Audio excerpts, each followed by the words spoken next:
The Galactic Council chamber on Nexus Prime had never been so quiet.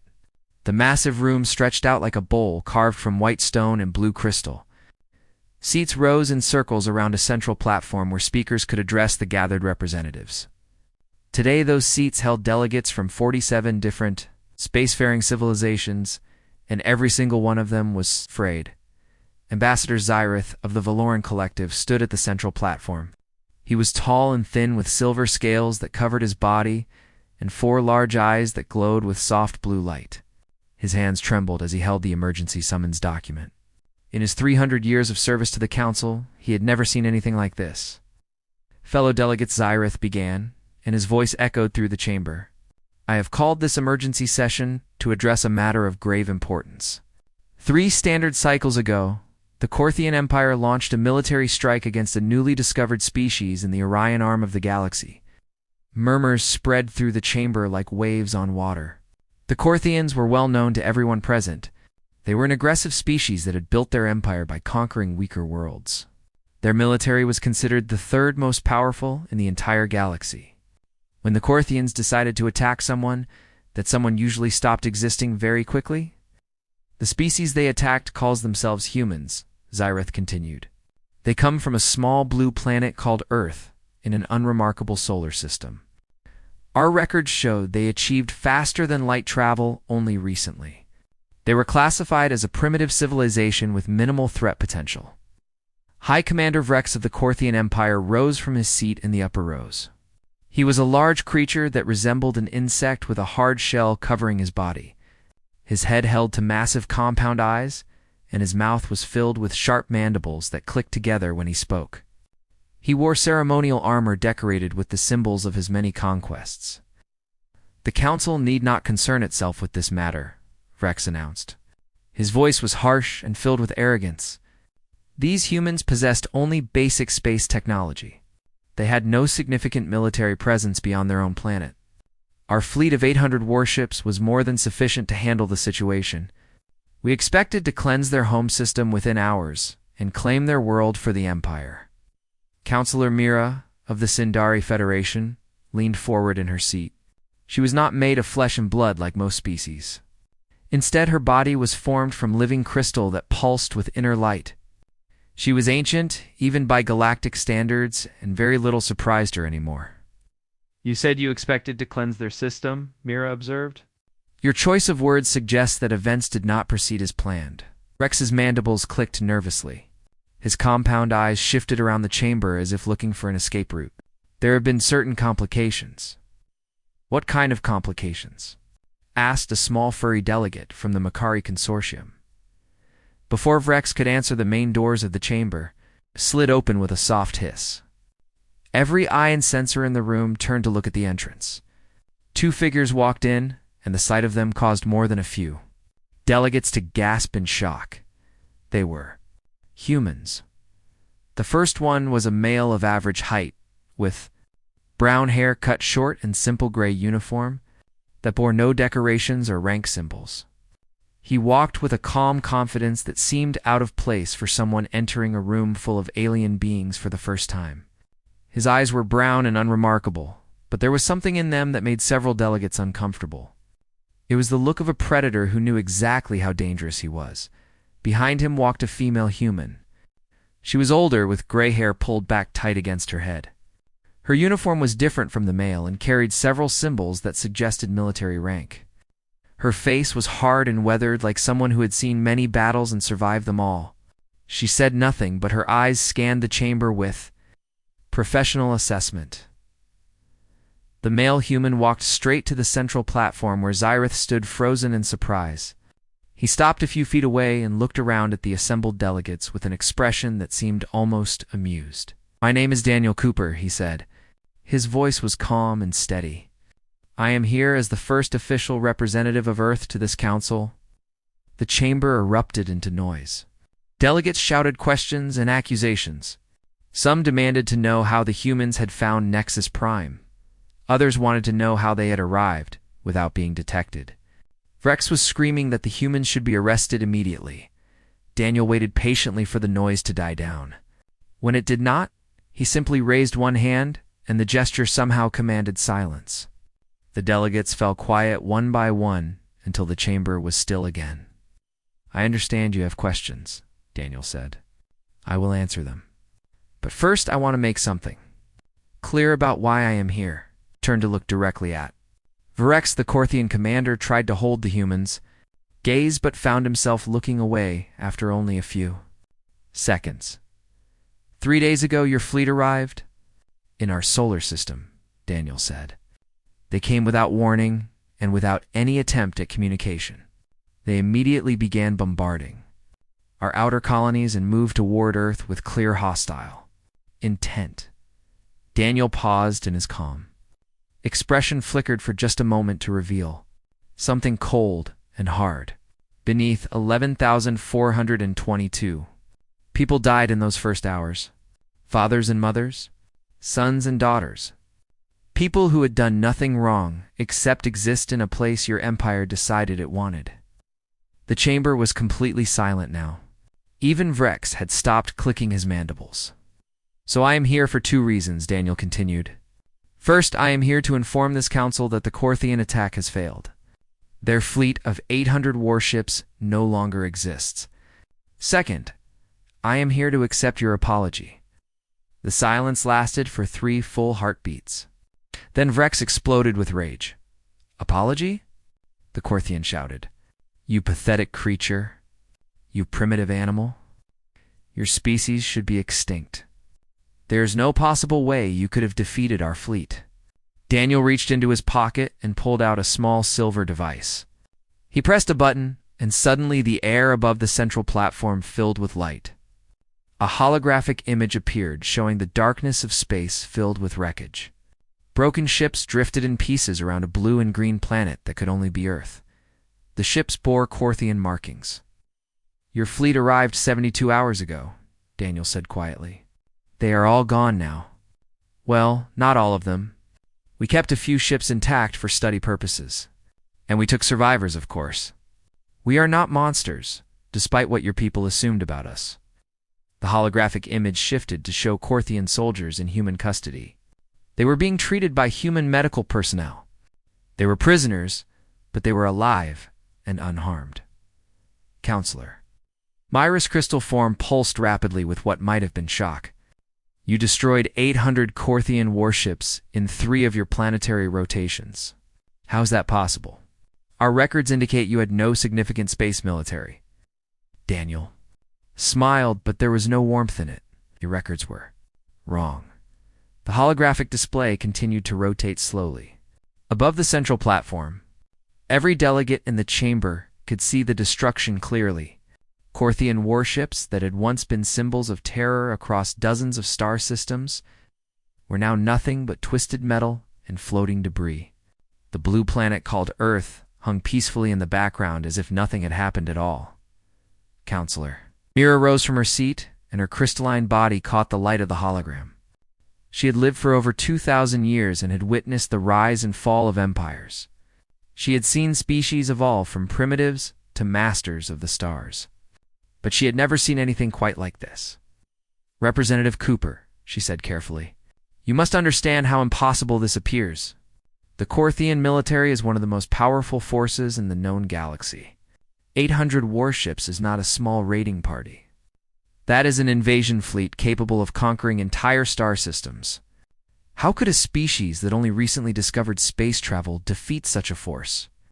Daniel looked up at the Sindari counselor and nodded slowly. He understood her disbelief. He had lived through the attack, and even he still found it hard to accept what his people had accomplished. "May I introduce Admiral Patricia Cole?" Daniel said, and gestured to the woman standing behind him. "She commanded our defensive response.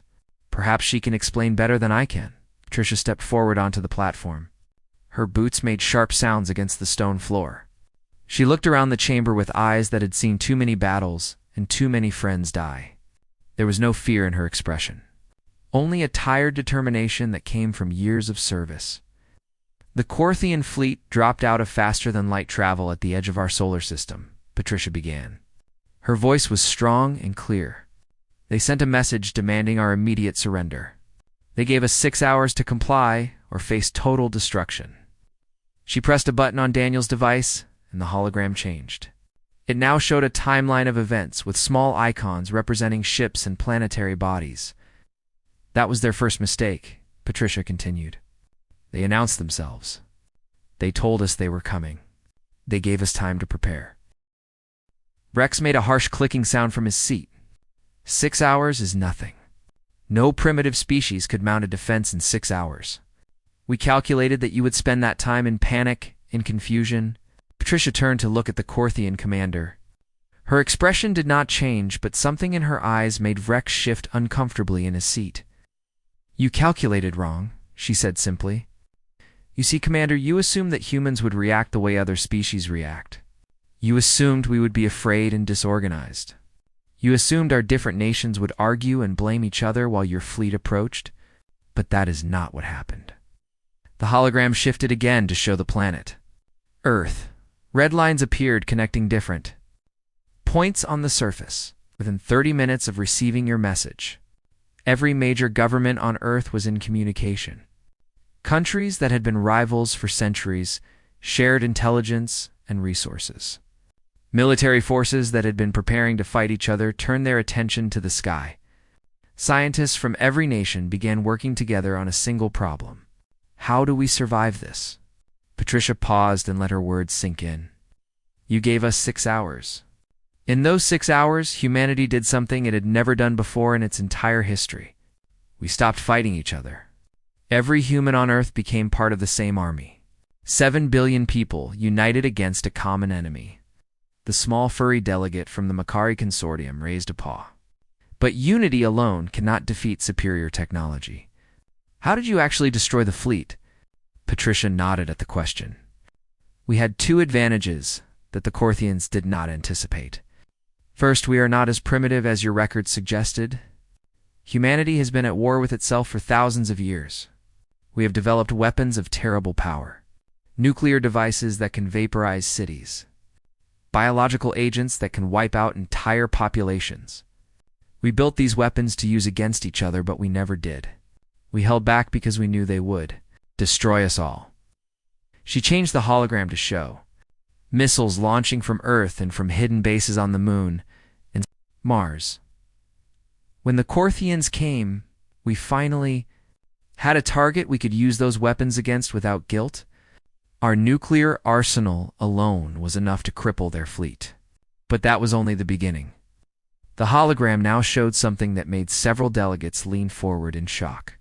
Human ships were engaging Korthian vessels in direct combat. Small, fast craft that moved with impossible speed were tearing through the larger alien warships. Our second advantage was adaptation, Patricia explained. When the first Korthian ships came within range, we captured sensor data on their technology. Our scientists analyzed their shields, their weapons, their communication systems. Within 18 hours, we had found 17 different ways to bypass their defenses. Daniel stepped forward again. Humanity has a long history of taking enemy technology and using it against them. In our wars, we would capture enemy weapons and reverse engineer them, sometimes within days. Your ships used energy shields that your species spent centuries developing. Our engineers cracked them in less than a day. Rex stood up from his seat. His whole body was shaking with rage, or perhaps with fear. This is lies. This is impossible. No species can adapt that quickly. Yet here I stand, Daniel replied calmly. And your fleet does not. The hologram changed one final time. It showed a group of young humans sitting at computer terminals. They could not have been older than 20 years by human standards. Their fingers moved across keyboards with blinding speed. These are our hackers, Daniel said. Children by our standards? They broke through your ship's computer systems in minutes. Your artificial intelligence security was designed to stop other alien species. It was not designed to stop humans who have spent decades trying to break into each other's most secure networks. Patricia pointed at the image. That young woman in the center, her name is Katie Marshall. She is 19 years old. She personally disabled the command systems on 47 Korthian warships, alone, in under an hour. The chamber was silent. The delegates stared at the image of the young human female who had apparently crippled nearly 50 warships by herself. "You came to our world expecting to find primitives," Daniel said. "You found something else entirely. You found a species that has spent its entire existence preparing for war. Not war against the stars. War against itself. Every weapon, every tactic, every strategy that we developed, over 10,000 years of conflict was suddenly aimed at you." He looked around the chamber at the assembled representatives of dozens of civilizations. "The Corthians made a mistake that I hope none of you will repeat. They assumed that because we were new to space, we were weak. They assumed that because we fought among ourselves, we would be easy to defeat. They were wrong." Daniel's voice hardened. "Humanity is not weak. We are simply very good at hiding our strength until we need it. The Corthians woke something that had been sleeping for a very long time. And now that it is awake, it is not going back to sleep." The chamber remained silent for a long moment after Daniel finished speaking. The delegates looked at each other with expressions of confusion and fear. Many of them had never encountered a species quite like these humans. They were small and soft and appeared fragile compared to most spacefaring races. Yet they had just claimed to destroy one of the most powerful fleets in the galaxy. Ambassador Zirith finally found his voice. His 4 eyes blinked rapidly as he tried to process everything he had heard. "Representative Cooper, I must ask you something. Our databases contain extensive information about your species. We have been observing Earth for nearly 200 of your years. In all that time, we classified humans as a developing civilization with no significant threat potential. How could our assessment be so wrong?" Daniel turned to face the Valoran ambassador. There was something in his expression that looked almost like pity. "Your assessment was not wrong, Ambassador. It was simply incomplete. You observed our technology and measured our military capabilities, but you did not understand what humans truly are." He walked slowly around the central platform as he spoke. Every eye in the chamber followed him. "Let me tell you about human history," Daniel said. "Our species has existed for approximately 300,000 years. For most of that time, we were simple creatures living in small groups and hunting animals for food. We had no technology and no civilization. But even then, we were killers." The holographic display activated again. It showed images of early humans with primitive weapons, hunting massive creatures, many times their size. "Humans are what we call persistence predators," Daniel explained. "We do not have sharp claws or powerful jaws. We are not particularly fast or strong compared to other animals on our world. But we have one advantage that made us the dominant species on Earth. We never stop." Patricia stepped forward to continue. "Human bodies are designed for endurance. We can maintain pursuit of prey for hours or even days without rest. Our ancestors would chase animals until those animals collapsed from exhaustion. Then they would kill them with simple tools made from stone and wood." The hologram showed a group of early humans surrounding a fallen animal. Their faces were patient and calm. They had won not through strength but through sheer, stubborn refusal to give up. "This trait is built into our biology," Patricia said. "Humans do not surrender easily. We do not accept defeat. When faced with a challenge, we adapt and overcome, or we die trying. There is no middle ground." Daniel nodded and changed the display. Now, it showed scenes of human warfare throughout history. Ancient armies clashing with swords and spears. Medieval castles under siege. Soldiers fighting in trenches filled with mud and death. Tanks rolling across burning fields. Aircraft dropping bombs on cities. As our civilization developed, so did our capacity for violence, Daniel said quietly. Our first recorded war happened over 5,000 years ago. Since then, we have had approximately 15,000 armed conflicts. We have killed each other with every weapon imaginable. Swords and arrows. Guns and cannons. Poison gas and biological agents. We created bombs that could destroy entire cities in a single flash of light. He paused and let the images speak for themselves. The delegates watched in horrified fascination as human history unfolded before them. They saw battles that lasted for years. They saw millions of soldiers dying for pieces of land that seemed insignificant. They saw weapons of such terrible power that they could make the air itself burn. The Korthian Empire has conquered dozens of worlds, Daniel continued. Your military has existed for what? A few thousand years? Humanity has been practicing the art of war for 10,000 years. Every generation taught the next how to fight more effectively. Every conflict produced new weapons and new tactics. We learned from our enemies and became stronger with each victory and each defeat. Counselor Myra's crystalline form flickered with rapid pulses of light. This is deeply troubling, Representative Cooper. You describe your species as inherently violent. How can the Council trust that you will not turn this aggression against us? Daniel stopped walking and looked up at the Sindari counselor. That is a fair question, and the answer is complicated. Change the hologram again. This time it showed humans helping each other. Doctors treating wounded soldiers from both sides of a conflict. People sharing food during times of famine. Strangers risking their lives to save others from disasters. Humans are capable of terrible violence, Daniel admitted. But we are also capable of tremendous compassion. The same species that built weapons to destroy cities also built hospitals to heal the sick. The same soldiers who fought brutal wars often showed mercy to their defeated enemies. We are contradictions walking on two legs, Patricia spoke up. Our violence has always been directed primarily at ourselves.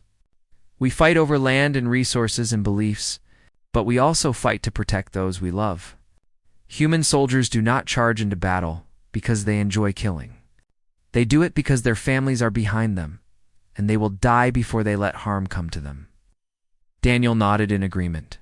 This is the truth about humanity that your databases could not capture. We are dangerous, yes. More dangerous than you could possibly imagine. But our danger comes from love, not from hate. We fight hardest when we are defending something precious to us. He looked around the chamber at the assembled delegates. The Korthians attacked our home. They threatened our families. They killed our children. In doing so, they triggered every protective instinct that evolution has built into our species over 300,000 years. They did not face human soldiers. They faced human parents defending their young. There is nothing in this galaxy more deadly. The small Makari delegate spoke up again. But surely your biology must have limits. Your bodies appear fragile. How can you sustain such intense conflict? Patricia almost smiled at the question. Our bodies are more resilient than they appear. Humans can survive injuries that would kill most species. We can lose limbs and continue fighting. We can function with diseases that would incapacitate others. Our pain tolerance is remarkably high when we are motivated by fear or anger or love. She pulled up her sleeve to reveal a long scar running from her wrist to her elbow. I received this wound 30 years ago in a conflict on Earth. The blade cut through muscle and nearly severed important blood vessels. I killed the enemy who gave it to me and then walked 3 miles to reach medical help. Humans do not stop fighting just because we are hurt. Daniel added another point. We also adapt to almost any environment. Humans live in frozen wastelands and burning deserts. We survive in jungles filled with poison and mountains where the air is too thin to breathe. We have walked on the bottom of our oceans and on the surface of our moon. Wherever we go, we find ways to survive and eventually to thrive. He looked directly at Vrex, who had remained silent for some time. Your fleet expected to find a primitive species that would break under pressure. Instead, they found 7 billion survivors. 7 billion creatures who had clawed their way to the top of a hostile world and refused to be pushed back down. That is what it means to be human. The silence in the chamber stretched on for what felt like an eternity. The delegates were processing everything they had heard. Some of them looked frightened. Others looked thoughtful. A few seemed almost impressed by what the humans had accomplished. But one delegate was not silent at all. Commander Vrex rose from his seat with a violent motion that knocked his chair backward. His compound eyes burned with fury, and his mandibles clicked together so rapidly that the sound filled the chamber like angry thunder. He pointed one armored claw directly at Daniel Cooper. Enough of this, Vrex shouted. I have listened to your stories and your threats long enough. You may have destroyed one fleet, but that means nothing. The Korthian Empire has thousands more ships. We have armies that span dozens of worlds. We have weapons that can crack planets in half. He stepped down from the upper rows and walked toward the central platform. His heavy body made the floor shake with each step. Other delegates moved out of his way quickly. You think you have won something here today, human? You have won nothing. You have only made your extinction more painful. The Empire will return with our full armada, and we will burn your pathetic little planet to ash. We will hunt down every last member of your species across the galaxy, and we will end you completely. Vrex stopped just a few feet from Daniel. He towered over the human by at least 2 feet. His armored body could have crushed Daniel with a single blow. His mandibles were sharp enough to cut through metal. Daniel did not step back. He did not even blink. Are you finished? Daniel asked calmly. Vrex made a sound that might have been a laugh. You stand before me without fear? You are either very brave or very stupid human. Neither, Daniel replied. I simply know something that you do not. He pressed a button on his device, and the hologram changed once again. This time, it showed a star map. 3 points were highlighted in red.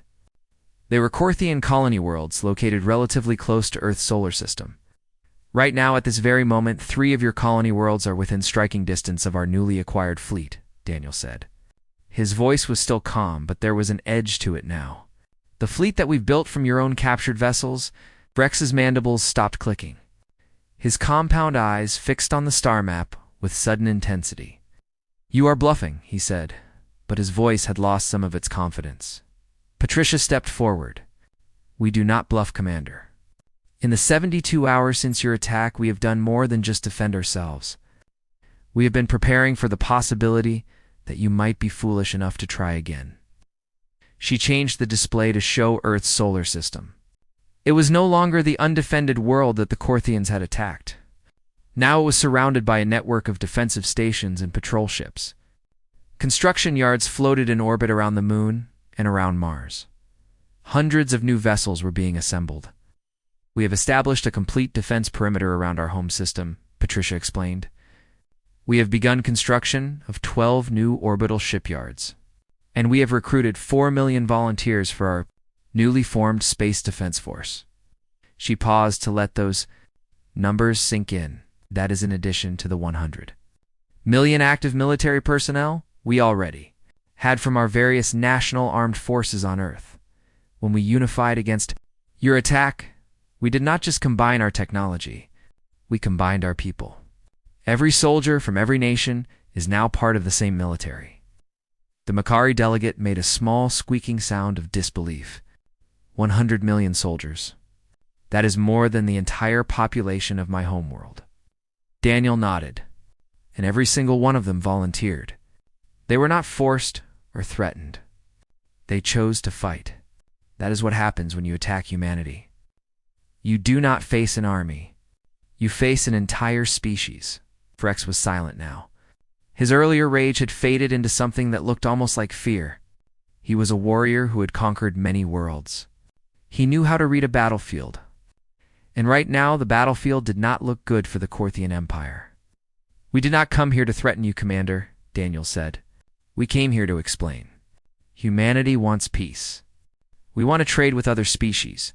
We want to explore the galaxy and learn from the civilizations that have been traveling the stars for longer than we have. We want to be part of something larger than ourselves. He stepped closer to Vrex and looked up into his compound eyes without fear. But we will not be attacked without consequence. We will not watch our children die and do nothing. We will not bow to anyone who thinks they can take what is ours through force. Daniel turned away from Vrex and addressed the entire chamber. I am here to offer the Galactic Council a choice. You can have humanity as your friend, or you can have us as your enemy. I strongly suggest you choose friendship. Ambassador Zereth raised a trembling hand. What exactly are you proposing, Representative Cooper? Daniel smiled, but there was no warmth in it. Full membership in this Council for Earth and her colonies, trade agreements with any civilization that wishes to engage in fair commerce, cultural exchange programs so that we can learn from each other, and military alliance for those who want it. Humanity knows how to fight. We can teach others, or we can fight alongside them. He paused, and his expression hardened. "We also require one more thing. The Korthian Empire must formally apologize for their unprovoked attack. And they must pay reparations to the families of the humans who died." Rex made a choking sound. "Reparations. The Korthian Empire does not pay reparations. We do not apologize. We are conquerors, not beggars." Daniel turned back to face him. 11,422. Rex tilted his head in confusion. "What?" "That is how many humans died in your attack," Daniel said quietly. 11,422 people. Each one of them had a name. Each one of them had a family who loved them. Each one of them had dreams for the future that will never come true. He reached into his pocket and pulled out a small folded paper. He opened it carefully to reveal a list of names written in neat handwriting. The list went on for pages. "I carry their names with me," Daniel said. "All of them. Because someone has to remember. Someone has to speak for them. And someone has to make sure their deaths were not meaningless." He looked at Rex with eyes that held cold fury barely contained. "So yes, Commander, reparations. A formal apology. Or we can do this the other way." Rex stood very still. "What other way?" Daniel folded the paper and returned it to his pocket. "The other way is that we take those 3 colony worlds I mentioned, and then we take 3 more. And we keep taking until there is nothing left of your empire but ashes and memories." He stepped back and spread his hands in a gesture of offering. "Peace or war, Commander. The choice is yours. But I promise you this. Whatever you choose, humanity will survive. We always do. The question is whether the Korthian Empire can say the same." The chamber was completely silent. Every delegate watched and waited to see what would happen next. The fate of 2 civilizations hung in the balance, and Commander Rex had never looked so small. Commander Rex stood frozen on the chamber floor. His compound eyes shifted between Daniel Cooper and the holographic display, showing his vulnerable colony worlds. For the first time in his long military career, he did not know what to do. He had conquered planets and crushed rebellions. He had never been on this side of an ultimatum before. The silence stretched on until Ambassador Zirith cleared his throat. "Perhaps we should take a brief recess. Commander Vrex may wish to consult with his government before responding." Vrex's mandibles clicked slowly. The sound was different now. It was not anger or arrogance. It was something closer to defeat. "Yes, I will need to contact the Imperial Council." He turned and walked out of the chamber without another word. His heavy footsteps echoed off the walls until the doors closed behind him. The other delegates watched him go with expressions of amazement. None of them had ever seen a Korthian commander back down from anything. Daniel let out a slow breath. Patricia moved to stand beside him. "That went better than expected," she said quietly. "It is not over yet," Daniel replied. "The Empire might decide to fight anyway. Pride is a powerful thing." They waited. The other delegates spoke among themselves in hushed tones. Many of them kept glancing at the 2 humans standing alone on the central platform.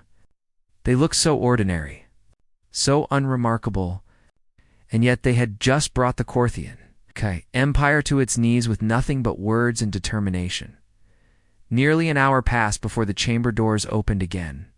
Vrex walked back in slowly. His posture was different now. His shoulders were lower, and his head was not held as high. He looked like a soldier who had just received orders. He did not want to follow. He stopped at the edge of the central platform and looked at Daniel. "I have spoken with the Imperial Council. They have reviewed the tactical situation." Daniel waited without speaking. Vrex's mandibles clicked once. "The Korthian Empire accepts your terms. We will issue a formal apology for the attack on your world. We will pay reparations to the families of those who died. And we will recognize humanity's right to exist as a sovereign species in this galaxy." A wave of murmur swept through the chamber. This was unprecedented. The Korthian Empire had never apologized to anyone for anything. Their entire culture was built on conquest and dominance. For them to back down like this was unthinkable. Daniel nodded slowly. "Thank you, Commander. I know that was not easy for your people. Humanity accepts your apology and your terms. We will not pursue any military action against Korthian territory." He extended his hand toward Vrex. The Korthian looked at it with confusion. It is a human custom, Daniel explained. When we make peace, we shake hands. It symbolizes trust and mutual respect. Vrex hesitated for a long moment. Then he reached out with one clawed hand and grasped Daniel's much smaller one. They shook once and then released. This is not overhuman, Vrex said quietly, so only Daniel could hear. My people will remember this humiliation. Daniel met his gaze without flinching.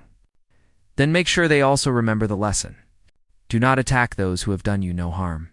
Do not underestimate those who appear weak. And never threaten a human's family. Vrex said nothing more. He turned and walked back to his seat in the upper rows. He sat down heavily and stared straight ahead, as if he wanted to be anywhere else in the galaxy. Ambassador, Zyreth stepped forward with visible relief. With that matter resolved, I believe we should proceed to a formal vote. The question before the Council is whether to grant full membership to humanity and the planet Earth.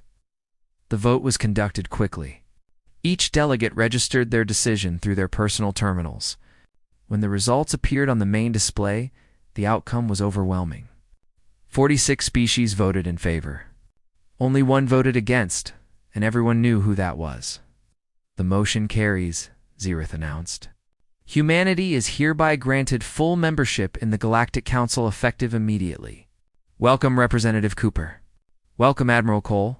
Welcome to the galactic community. Scattered applause echoed through the chamber. It was polite rather than enthusiastic. Most of the delegates were still too shocked by the day's events to feel celebratory. As the session concluded and delegates began filing out of the chamber, Counselor Mira approached the two humans. Her crystalline body pulsed with soft light as she moved. I must speak with you before you leave, she said. Daniel turned to face her. Of course, Counselor. What is on your mind? Mira was silent for a moment. When she spoke, her voice was thoughtful. I have lived for over 2,000 years, Representative Cooper. I have seen civilizations rise and fall. I have watched species evolve from primitives to masters of technology beyond imagination. But I have never encountered anything quite like humanity. She moved closer, and her light pulsed faster. Your capacity for violence is genuinely terrifying. The history you described makes the Korthians look like peaceful farmers. And yet you stand here speaking of trade agreements and cultural exchange. You offer friendship to species that until today you did not even know existed.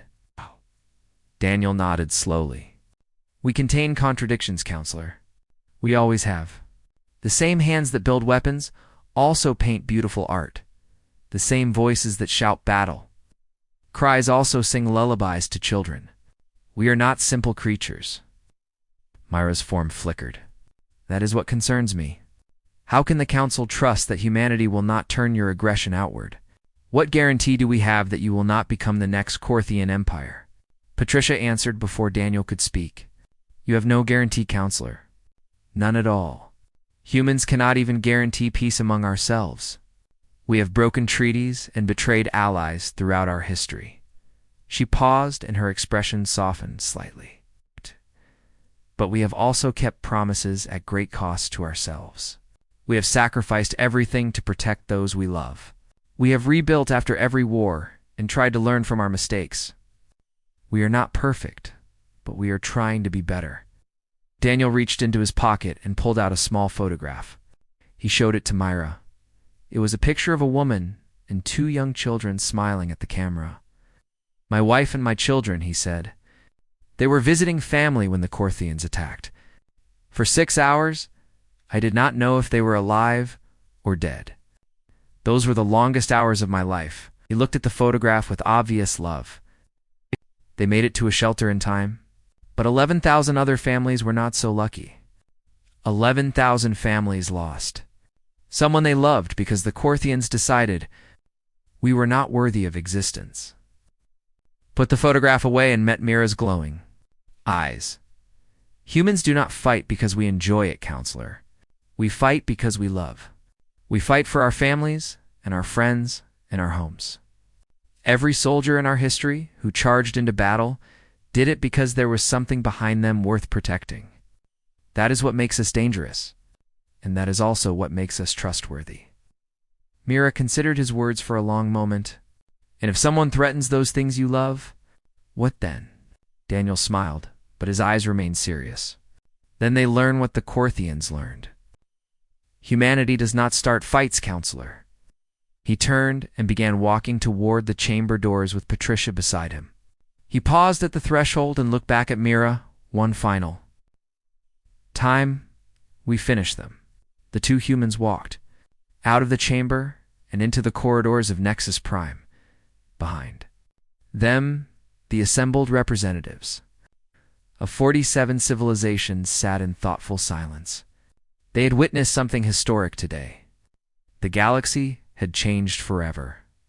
A new species had arrived, small and soft and fragile looking, but behind those ordinary eyes burned a fire that had been forged over 10,000 years of war. Humanity had announced itself to the stars, and the stars would never be the same again.